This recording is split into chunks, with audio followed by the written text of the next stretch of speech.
وبه نستعين وعلى أمور الدنيا والدين والصلاة والسلام على أشرف الأنبياء والمرسلين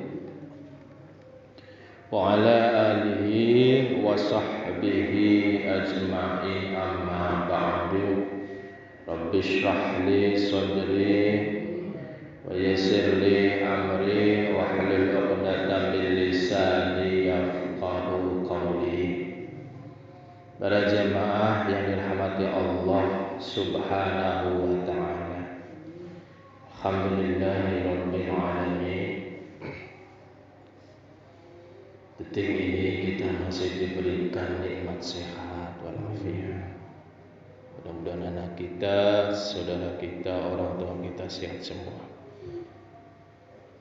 Salawat serta salam tetap kita tujukan untuk junjungan kita Nabi besar Muhammad sallallahu alaihi wasallam, yang tentunya kita berharap mudah-mudahan nanti di hari kiamat kelak kita semuanya, khususnya jemaah mushola musyawarah, Allah memberikan syafaatnya kanjeng Nabi Muhammad sallallahu alaihi wasallam. Bapak Ibu yang dirahmati Allah Subhanahu wa taala. Minggu keberapa nih, Bu? 4. Apa, Bu? Abu? Pertama, minggu keempat. Lupa dia pertama. Mana Nasrul? Kisah. Ada. Lupa nih. Ibu bikin kebutuhannya, Bu ya. Minggu keempat kisah. Kalau minggu ketiga apa, Bu? Kemarin. Amalan. Amalannya apa, Bu? Dilakuin enggak? 7 zikir mudah mencapai rezeki. Amalin tuh 7 itu istighfar. Sudah, Bu? Kayak gede amalin. 7 zikir biar kita dimudahkan rezekinya. Kisah Pak Nasrul, masih ingat enggak kisah dulu itu tentang siapa? Pak Bambang, ingat enggak? Kisah tentang siapa?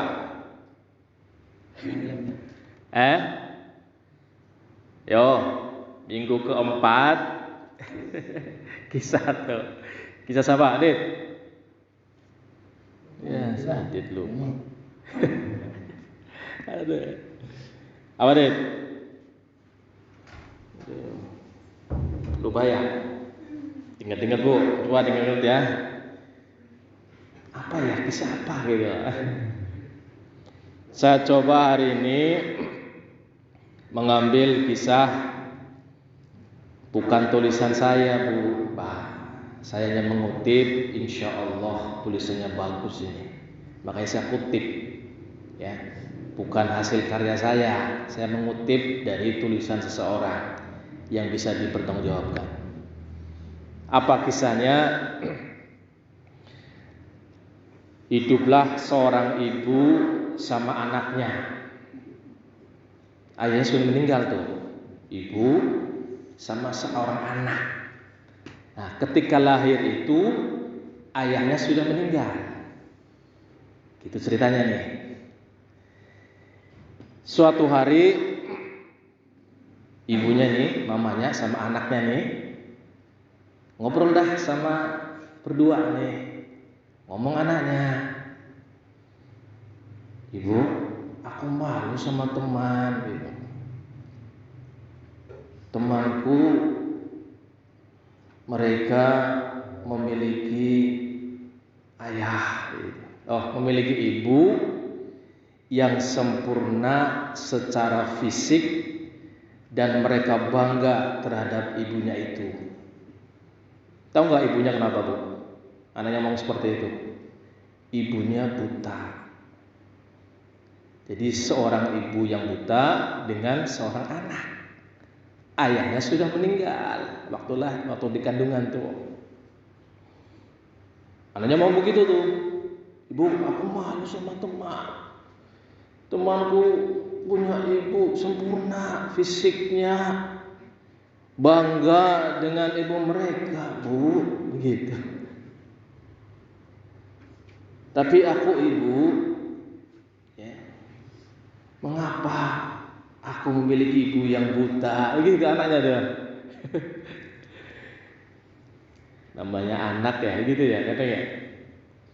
Andai saja aku tahu aku dilahirkan oleh seorang ibu yang buta, maka aku lebih memilih untuk tidak dilahirkan. Begitu ngomongnya.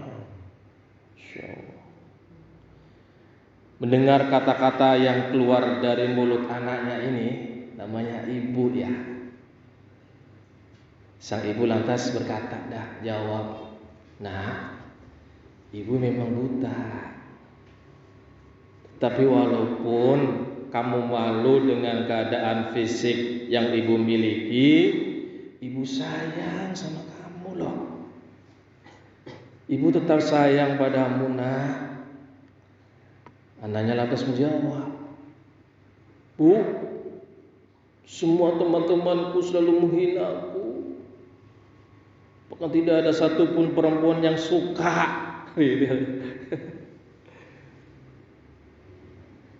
Ada satu perempuan pun yang suka pada aku karena melihat fisik ibu yang tidak sempurna. Gitu anaknya. Singkat cerita, ceritalah anaknya tuh, mereka takut ibu, nggak ada yang mendekati saya. Mereka takut jika kelak menikah denganku, anak kami juga akan cacat, buta seperti ibu. Gitu. Mendengar perkataan anaknya ini, sang ibu begitu terpukul, ya manusia ya, terpukul banget lah gitu. Nangis dah tuh ibunya. Namun demikian, sang ibu tetap sayang pada anaknya. Tak henti-hentinya ibu itu berdoa untuk anaknya. Singkat cerita, akhirnya apa? Si anak ini itu ibunya luar biasa, usahanya itu sampai bisa menyekolahkan anaknya sampai pendidikan S1 di Fakultas Teknik. Ini kisah nyata kayaknya ini, Banjarmasin. Ini anaknya selesai sampai pendidikan S1 di Fakultas Teknik dibiayai oleh ibunya yang buta itu.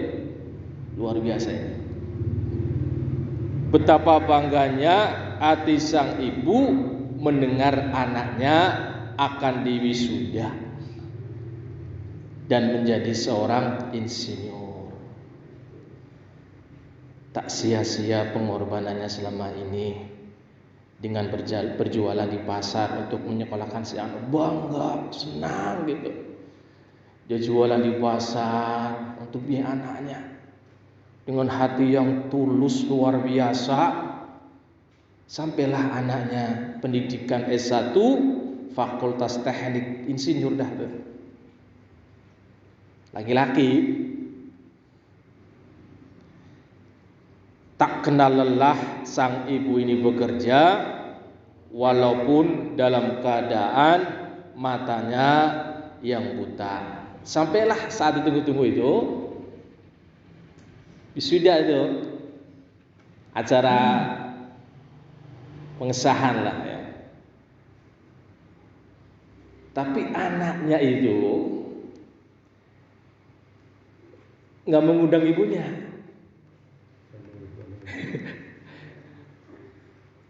Tapi ibunya tahu anaknya akan diwisuda. Datanglah ibunya diantar oleh seseorang ke tempat wisuda anaknya. Bangga, ibunya senang, ya Allah. Kerja kerasnya, berjualan seadanya untuk biaya anaknya itu luar biasa. Jadi anaknya sarjana. Bangga itu ibunya. Walaupun nggak diundang anaknya, dia tetap hadir. Datanglah ke sana di tempat wisuda. Panggillah calon wisudawati pertama, sampai akhirnya pas dipanggil anaknya, dengar itu nangis ibunya itu, anaknya nggak tahu. Setelah selesai, lantas ibunya mendekati anaknya, anaknya dekat ibunya, ibunya dekat anaknya. Ibunya datang sendiri ke acara tersebut, diantarlah. Betapa bahagianya ibunya. Wah, dipanggil anaknya ini dengan nilai terbaik. Bangga, senang sekali ibunya itu, menangis itu. Pas dipanggil, menangis ibunya. Lantas sang ibu kemudian mendekati anaknya, ya. Tapi anaknya itu merasa sangat malu. Anak itu malu sama teman-temannya dan kekasihnya itu. Ibunya juga hadir di situ. Lantas sang ibu mendekati si anak sambil meraba-raba wajahnya anaknya. Lalu dia bertanya, kekasihnya ini, anaknya ini nanya apa? Ini siapa? Ibunya itu seneng banget tuh, muka anaknya itu diusap-usap tuh sama dia. Pacarnya nanya, kekasihnya, itu siapa? Siapa perempuan buta itu? Gitu. Pacarnya itu. Si anak tidak menjawab, diam bisu. Padahal ibunya itu. Akhirnya apa? Sang ibu berkata, saya ibunya. Itu. Mendengar demikian, anaknya ngambek gitu, pulang. Ibu ditinggal itu. Sebelum acara selesai, ibu ditinggal sendirian. Lantas selesai dah tuh acaranya, pulang dah ibunya itu. Gak tahu ada mobil kenceng menabrak ibunya ini. Dia, ibunya meninggal. Innalillahi wa inna ilaihi rajiun. Meninggal dah. Lantas dikasih tahulah anaknya tadi yang udah pulang duluan, dikabari dari rumah sakit bahwa beberapa menit yang lalu ibunya mendapat kecelakaan. Kaget anaknya ini, langsung dia lari ke rumah sakit, dan petugas kepolisian ini memberikan tas. Ibunya bawa tas tuh tadinya, bawa tas, tabrak, tasnya jatuh tuh, tinggal beliau meninggal. Tasnya dikasih itu sama anaknya. Si anak dia terdiam duduk, menunggu ibunya yang tabrak itu, darah itu di sekujur tubuhnya, darah semua itu di tubuh ibunya itu, yang mesin menempel dibersihkan oleh pihak rumah sakit, sisa-sisa darah yang masih menempel di tubuh ibunya itu. Singkat cerita, pada saat menunggu jenazah ibunya itu, dibukalah tasnya itu sama anaknya itu, dibuka tasnya. Ini tas kesayangan ibu saya ini, yang lusuh kumal. Dia terkejut luar biasa. Di dalam tas itu ada foto dia sama ibunya. Ada tulisan di situ. Di sana terdapat foto sang ibu dan dia ketika mengandung. Dan betapa terkejutnya si anak itu ketika membaca ada surat di situ, sepucuk surat yang sudah lusuh. Mengenanglah di sama ibunya itu, surat itu dimunter-munter di ini, taruh di tas tuh. Baru ketahuan, bacalah surat itu sama anaknya. Begitu lusuh surat itu yang di dalam tas ibunya itu, si anak membaca dengan suara sedih. Di dalam surat itu tertulis Banjarmasin, Kalimantan baca ya? Ya. Tanggal 12 Oktober 1984. Kalau sarjana itu berapa tahun pertama? Umur anak 24 ya? 24 tahun dia lahir 1984, anaknya itu suratnya masih ada itu. Bayangin tuh, mak ibu luar biasa itu sayang banget sama anaknya. Suratnya sampai ada masih di tas tuh sama anak wisuda. Apa tulisannya? Anakku yang sangat kucintai, bayi mungilku yang sangat kusayangi, betapa kau sangat berharga di hati ibu nak. Gitu tulisannya itu. Walaupun kau buta dari lahir, tetapi ibu sayang menyayangimu nak. Gitu. Kaget anaknya itu. Ternyata yang buta tadi siapa bu? Anaknya lahir dalam keadaan buta. Anaknya nggak ngerti, nggak tahu. Akhirnya apa? Kaulah anugerah terindah yang ibu miliki nak. Satu-satunya anak laki-laki buta. Akhirnya apa? Ini adalah surat terakhir yang ibu tulis, karena besok ibu sudah tidak bisa menulis lagi. Apa? Kenapa?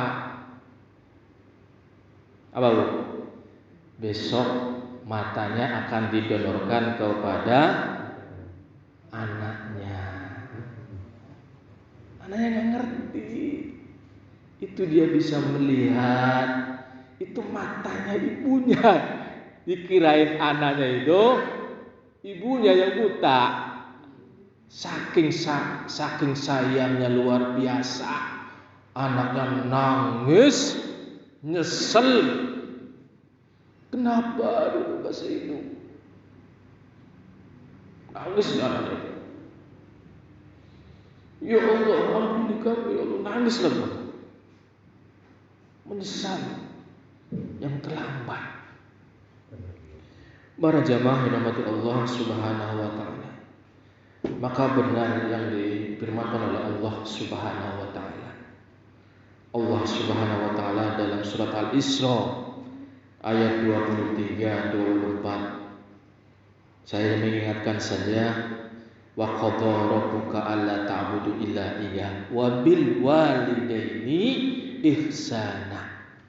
Imma yablughanna indakal kibaru ahaduhuma aw kilahuma fala taqul lahuma uffin